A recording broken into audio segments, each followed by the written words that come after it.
governments need to work together, and maybe we need to write to the Department of Recs, the federal government that controls that department, because it seems to be a wreck itself and not providing any support in this regard. And it's just not acceptable. We have the levels of government that we do, and they need to work together so that our environment can be protected and enjoyed by all. And that's not the case here. We need to do a better job. So with that, I'll call a question on the motion. All in favor? Opposed? None opposed? That motion carries. And we need a somewhat advanced motion for a second reading of bylaw 935. Second reading. Second. Moved and seconded. Thank you. Call the question. All in favor? Opposed? None opposed? That motion carries unanimously. And a third reading, please. Move third reading. Second. Thank you. Call the question. All in favor? Opposed? None opposed? That motion carries unanimously. Thank you. All right, let's move to items. Sorry, I forgot about your motion. Councillor Platt, go ahead. Thank you, Mr. Mayor. I'd like to just move that council request from staff in bylaw enforcement a brief memo on how it will go about enforcing this bylaw. Second. Any discussion on this? Just briefly, that I think I'm not looking for an exhaustive memo. I'm not looking to add a lot of work. It's an area in which, as Councillor Dermott has inferred, and you did as well, Mr. Mayor, it does involve other people. So I'd just like to have that in writing a little bit clearer, rather than kind of relying on the good work of staff who have done the job recently with what happened in the gorge, but what is going to be the protocol if it happens again? Not just relying on good teamwork. I'd like that codified a little bit and understand that in a memo. Thank you. Any more discussion? Seeing none, I want to thank you for the motion. I think it's a very good idea as well, because I think it's going to help expose to the other agencies and level of government what we have to go through ourselves in order to deal with these matters. Councillor Haynes? I'm speaking. Okay. It's going to, I think this document will help expose to other agencies and levels of government what we have to go through ourselves because of the situation that we're in. So I want to thank you for that. So with that, I'll call a question on the motion. All in favor? Opposed? None opposed? That motion is carried. Thank you. All right. So we have one more item left on the agenda. Madam Clerk, would you introduce that? Is it going to be introduced as FNG? Yes, thank you. I will do so, Mr. Mayor. Items FNG pertain to 4400 West Sandwich Road. The first is zoning bylaw 2003, amendment bylaw 2015, number 9363, and the other is the zoning bylaw 2003, amendment bylaw 2015, number 9364. The purpose of the bylaws is firstly to discharge the BC Hydro and Power Authority land use contract for the use and development of Lot B of Plan BIP 71164, being 4400 West Sandwich Road, and to rezone the said Lot B of Plan BIP 71164 from M2 to P2 and P4 in order to redevelop the existing BC Hydro operation facility. The development permit will be considered along with the variance for setback. The covenant will also be considered.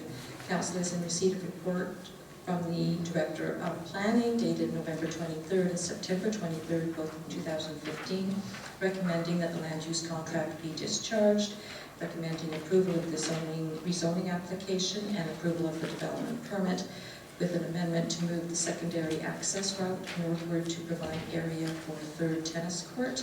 That final reading of the zoning amendment bylaw and ratification of the development permit be withheld pending registration of the covenant to secure the development to meet the LEED Gold standard equivalent, installation of heat pumps, and the secondary access to Beaumont Avenue being used for emergency purposes only, and that the 3-meter wide statutory right-of-way along the north property boundary for the purpose of a pedestrian and cycling pathway, and a portion of the sidewalk adjacent to Beaumont Avenue that would encroach onto private property. A technical memo from the applicant dated November 10th has been circulated to council. That is the extent of the correspondence, Mr. Mayor. Thank you, Madam Clerk. Are there any questions from council for staff? Seeing none, is the applicant here tonight? Yes. All right, I'd like to invite the applicant up to the microphone, please.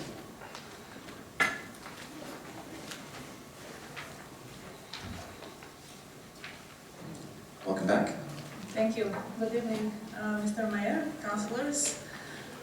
My name is Tanya Kokolova, project manager with MHP and project manager. I represent BC Hydro tonight. We also have Chris Brazika, design manager from WSP, Shelly Han, architect from Bayesian Architecture, René Lucier, landscape architect, and Ted Olinik, relationship manager with BC Hydro Victoria. This is our second presentation to you, and we have been working with planning and engineering departments for many months now. So we'll have a very short presentation, and then we'll accept your questions. This one of Carlos, please. Sorry?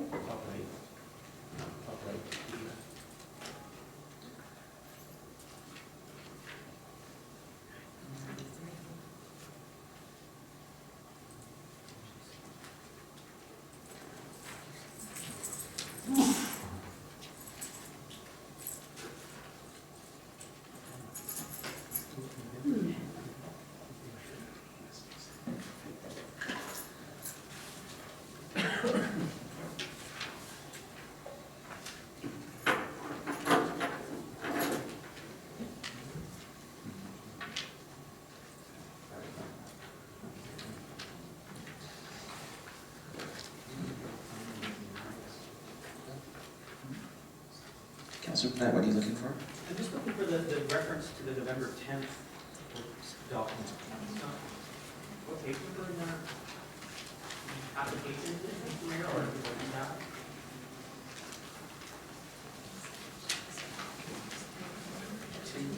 Page 292. Thank you very much. Thank you, Mr. Mayor. You're welcome. All right, go ahead, please. Okay, good evening. This is just actually repeat of the short presentation we did last time, just to refresh everybody's memory. It's for the Victoria BC Hydro Operations Facility Redevelopment Project. We're just going to be briefly going through the site context, zoning requirement, site issues and constraints, proposed design and landscape design. This is where the site is. The current site is located at 4400 West Sandwich Road. Cross street on the north is the Royal Oak Center, shopping center, and to the west is the Royal Oak neighborhood. To the east is a commercial development. The property used to belong to Hydro, and it was subdivided, and now it's a different owner. And to the south of the site is the Brighton Park, and also a strip of the green part that's within the Hydro's property is being used by the city. Leased to the city for recreational activities. And the current facility has two main buildings on site, which are being proposed to be demolished, replaced with a new development. And there are a few site structures other than the main buildings. One is being maintained, and the other one is being demolished. You can see on the site, in the corner, the south west corner, there's the tennis club site within the city's leased area, and we actually there will be discussion on that one as well. And the current zoning is M2 industrial on the land use contract, which is being proposed to be discharged.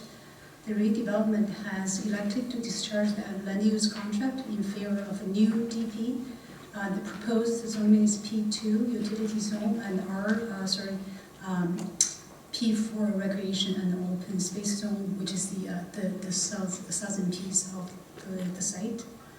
The Centennial Strip, which is just the same area, is a strip of land along the south and the southwest of property line, and is being leased to the city. The strip is now proposed as a greenway in the local area plans, and the lease will be renewed. There's just some very high-level constraints and site issues and constraints. Currently, the site has a single access from West Sandwich Road. It's being protected by right-of-way. There's an easement on the north edge of the Tri-Eagles site.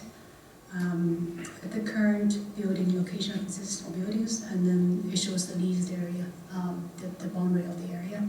And just some conditions we've been working with. There's a bylaw setback requirement and an existing stormwater right-of-way actually that goes through the east portion of the site, which you can't build on. And their environmental soil remediation work has been going on. And the key development constraints is we have to maintain hydro's critical operation on site throughout the entire process. This is the proposed design. You can see the two main buildings are being demolished and a new consolidated facility is being proposed mainly on the north side of the site, and it's a much improved building appearance. The access to the building in terms of both vehicular and pedestrian access are much improved. You can see there's clear designation of access by the public, by the staff, and by the operational people. So it's a much safer, much improved facility for the public and for the hydro operation itself. And there's improved the landscape to the north of the site. There are also, as I mentioned, it's a much improved appearance of the building. It's going to bring a fresh new look of the facility in the neighborhood, to the neighborhood. And there are also a number of improvements at the intersection, which the landscape architect is going to touch on pedestrian access and right-of-way and the through pedestrian access as a result of the comments from the last meeting. And this is just an image of the facility looking from the south of the yard, the back of the building. And this is just the material palette of the facility itself. And it's a very straightforward industrial looking building, very high quality, but it's industrial, clean, modern looking building. It's mainly comprised of metal, steel, aluminum, steel, and curtain wall glasses. And there's accent area of wood at the entry area just to warm it up and give it a very welcoming message to the public. And that's all I have, so I did want to consider. Thank you. We have a question from Councillor Dermott at this point. Do you mind coming back to the microphone? Go ahead, Councillor Dermott. Thank you, Mr. Mayor, through you. As I mentioned at the committee of the whole, this is certainly an improvement in terms of the building over what is there. I also brought up the fact that I thought this was a huge opportunity for Hydro to lead by example and include facilities such as solar on the roof. I noticed in our supplemental report that Hydro did not respond favorably to that. So I'm going to ask if Hydro, at a minimum, would consider the installation, as this building is built, of solar, of conduit that would be make the building essentially solar ready if sometime minds would change. It's a really very inexpensive item and results in, if changes are made in the future and the direction that Hydro goes in, it becomes very easy to accommodate that, and you don't have to rip parts of the building apart and so forth. Is that something that that Hydro would consider doing in this particular case? I will invite Chris to comment on this question. Good evening, Mr. Mayor and councillors. Can I address the question directly? Sure. Go ahead. To that point, conduit provisions, that can be provided. From a design, let's say structural engineering point of view, maybe we can get a little bit of clarity on what provisions that would have on the overall structure. Providing conduit is... Well, simply, if I could, a situation where if in the future Hydro decided they wanted to put a substantial solar installation, solar photovoltaic on the roof, that the necessary conduit to establish the infrastructure to support that would be in place. So we often ask for it on even residential buildings that come before us. Conduits can be provided, yes. Thank you. I would make note of that for changing the recommendation. Thank you very much. Councilor Workman, you had up as well. Yeah, just a comment on it, and maybe to us or to me, we're talking about a commercial building on a 4-story condo, we're not talking about a residential building, and putting a conduit in is really a non-issue, whether it goes in or it doesn't go in. If they're gonna put solar panels on a roof down the road, really, I just say it's a non-issue, and I think we should try and distinguish between commercial and what we have here. Thank you. Just a thought. No question. Thank you. Is there any more from the presentation? Good evening, Mr. Mayor and Council. I'm Renee Lucy with Ladder Landscape Architects, and I'll go over the landscape design. So the highlights for the overall landscape design are that there's a creation of a welcoming entrance to the building site, that the retention of as many trees that we're looking at doing as possible. There's a perimeter buffer improvement, there's an introduction of on-site water, stormwater management, and improved parking for the tennis area, as well as the creation of an accessible pedestrian link to West Saanich Road. The north facade and front entry to the building is well landscaped. It includes shrubs and trees, a saw-cut concrete sidewalk, a staff seating area, and an entry plaza with benches and covered bike parking. A significant vegetative buffer exists around the site, and this will be retained and enhanced. Of the 229 trees on the site, only 43 would be removed, and 64 new trees would be planted. So 2/3 of all new trees will be native species, and all others will be hardy maples. The hardy maples and all shrub planting will be limited to the site entry and adjacent to the building and staff parking lot, where customers and staff can appreciate them. All shrubs are native or adaptive species, and all plants were chosen for their resilience and low maintenance. Screening of the rear yard will stay much like it is today, and will include an 8-foot high chain link fence with privacy slats. There will be a custom 5-foot high expanded metal fence, and that will surround the staff parking area. The stormwater is managed in grassy infiltration and conveyance swales around the site. So along the west side of the parking lot and workyard, adjacent the north face of the building, and along the east drive aisle and east side of the yard, and within a detention swale and infiltration gallery at the south edge of the yard. So there has been additional tennis parking provided off Viewmont, and that's in connection with a new emergency access. And also in collaboration with Tri-Eagle, a universally accessible path has been proposed through the BC Hydro right-of-way on Tri-Eagle property, and that's connecting pedestrians from the site and mall to the west, to West Saanich Road, as well as a 4-way stop. That's also been provided adjacent to the entrance to the site, and it also has a marked pedestrian crossing to address safety, pedestrian safety on the site as well. Thank you. Thank you. Councilor Sanders? Yes, I just wanted to ask a question, I suppose of the previous speaker, about, I wasn't clear about the 3-meter pathway at the north end of the site. This is which in the future could allow for pedestrian access to the Royal Oak Shopping Centre from Dumont. Is there going to be this, is this pathway as it could be, meaning someday? Is there actually a connection made between the site and the shopping centre? As in discussions that we've had with planning, and it's noted there in the report, page 4. So that is a right-of-way that will be granted at the north end of the site.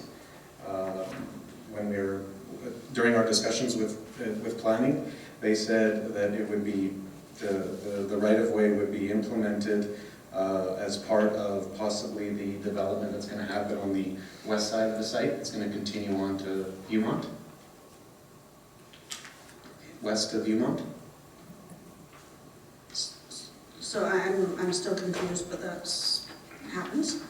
So is this part of your development? Is this going to happen as Yes, part of your the development? the 3 meter right-of-way will happen, Okay, but the pathway will not.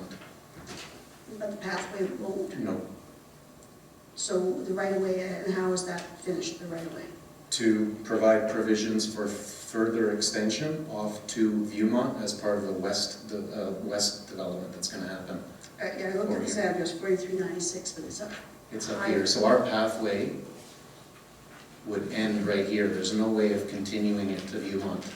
So Oh, so it won't go through to Viewmont? because our property line ends right here. Which Just here? right I'm missing- there. Yeah, right there. I don't see right there. Sorry, the cursor Cursor is- is not visible. Oh, okay. Right there. So our property ends right there. So we can't continue it to Viewmont. Okay, so continuing to Viewmont, is that, I was speaking about connection to the Railroad Shopping Center, is that what we're talking? That's what Well, I'm talking about, is that the connection? No, the Royal, there already is an existing connection here that we're going to provide, Okay, again, I can't see your, just right in the middle, pretty much dead center of the property to the north. okay, That's already existing, all and we're right. just going to improve it. Okay, thank you. Councillor Plant? Yeah, thank you, Mr. Mayor. I'm going to follow up, so if you don't mind staying, sir, I'd like to ask you some questions, because in the technical memorandum, it does refer to it as a pathway and not a right-of-way.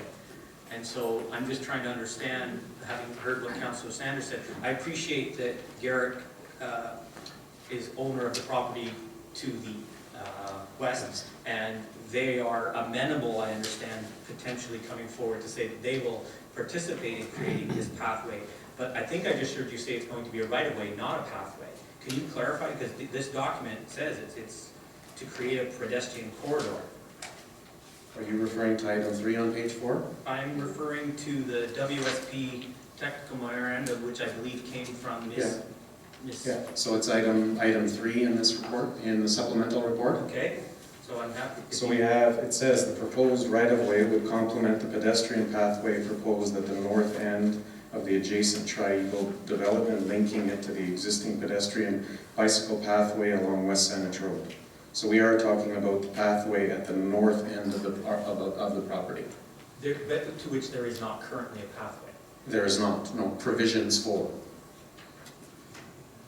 So is, no, it's still on here. It's- So is this a part of this request that this is going to result in a pathway or a right-of-way that could be transferred into? Right-of-way that could be transferred into because we can't continue it over to Viewmont. So when the future, I guess this is crystal balling, but when this future development comes forth and says, yeah, we're gonna give you a right-of-way and let's put it in, will you be paying for that pathway as part of this request? Is there funds being set aside? Or is that just, he can do that and we can do it, but there's no guarantee it's going to happen? That is not, that would be, the installation of that pathway Yeah. would not be part of this project. So we have a fence line that would be at the 3 meter setback, and then north of that would be for future pathway provisions. In our court, Thank you. Can I maybe just add to this? I think there is some confusion about two different, sorry, there is some confusion about two different items. We have a pathway that is part of this development, and it will go within the Triangle property. BC Hydro has an easement on that property, and we're going to use that easement to construct the pathway. It is actually on the east of the BC Hydro site. It goes this way. That's not And what I'm then- referring to. This is the pathway that we'll construct. Again, I can't see with your cursor. so I'm referring to the Yeah. connection to Viewmont. That is what I'm This interested is in. what I'm referring to now, on the east side of the BC Hydro property is the pathway that we'll construct. Could we zoom in on that And the right document? of way, Would it be possible to zoom in that document so that we could take a look at it? Staff wants to jump in, so maybe I'm confusing myself. I think First, let's take a look at what we're... Through the chair, what the BC Hydro and the staff has agreed to do is acquire a right-of-way now as a condition of this development. And later on, and within that right-of-way, Saanich will have the right to construct the pathway. So pathway is not going to be constructed to Viewmont under this development. We're only going to acquire the right-of-way that will, like I said, give us the right to construct the pathway in the future and to maintain that in perpetuity. So we're waiting on Garrett to kind of complete their... No, Garrick's property is to the south of where the pathway is going to go. There's BC Hydro's property, north of that is Garrick's property. And then I believe there are 3 single-family houses between Garrick's property and the Royal Shopping Center. Okay. Okay, is that clear now? Maybe? Okay, so right of way on the north end of the BC Hydro property and a pathway to the east of the BC Hydro property.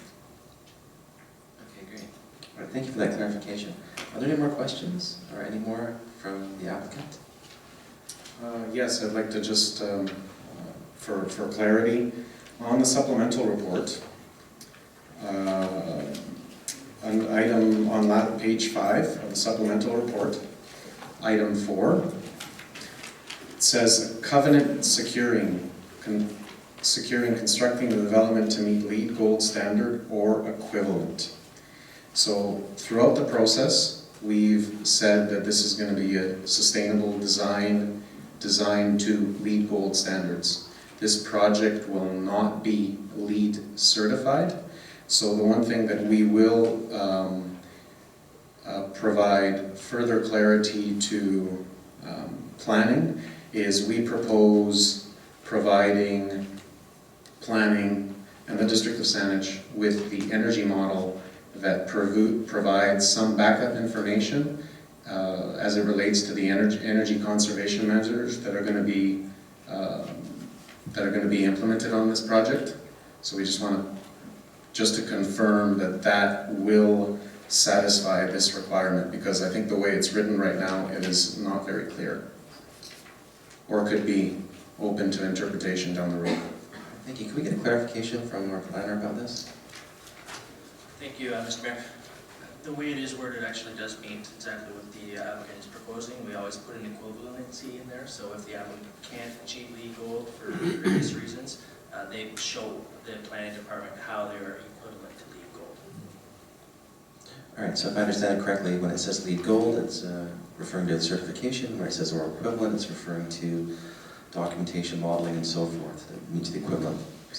My concern was more towards the interpretation of the or equivalent. So if we were to submit to the district an energy model that shows and verifies these measures, will that be suitable? I think it's subject to interpretation, and we need to hear from the planner what his prediction is going to be. Thank you, Mr. Mayor.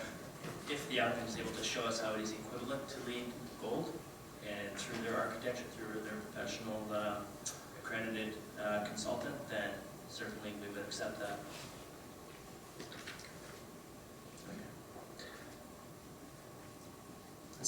All right, Councillor Haynes, you have a quick question? Yes, if I may. So I'd like to look again and get clarification on the tennis courts. I see in the one plan there that the emergency access can be moved a little bit north. There are 3 trees and you can get 3 courts in. However, what if they want 4 courts? And I see the design of 4 courts. What does that do to your emergency access road? Okay, so one thing that we have done since our committee of the whole, we've had some discussions with Mr. Richard Wanabon in regards to this. And we have updated this drawing. This is for a 3-court option, okay? Now the 4-court option, we also distributed that. We don't have that here to present. It is possible it would fit within the parcel of land. However, the north property, the 2 north tennis courts would have to be designed to accommodate the heavy vehicle traffic, so it wouldn't be simply an asphalt tennis court. So that is a possibility, but I know that the district then would have to comment on the loss of this parking space here, which was a requirement. Did staff have a comment on that? Thank you through Mr. Mayor, there may be an opportunity for increased street parking, amendments to Brighton Park, which could provide some additional parking if possible. It would be a design exercise that would need to be done and to see where parking could be accommodated in the area. And could you clarify if the tennis courts are motivated, the tennis club is motivated for a 4-court option, or they're satisfied with a 3-court option? We've had some correspondence, there's been some subsequent correspondence between the district and the tennis club. So I would like to defer to Mr. Richard Warnabon on that. Can I just add one more point? Yeah, go ahead, yes. On the 4-court option, right now our landscape plan shows existing trees that are going to be maintained. In the 4-court option, those would be impacted.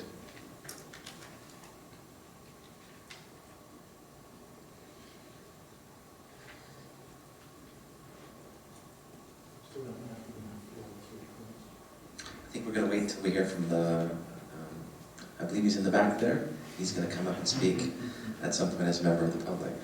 So if that would satisfy everybody, and the presentation is over, I'll ask you to have your seat. And at this time, we'll invite members of the public to come and speak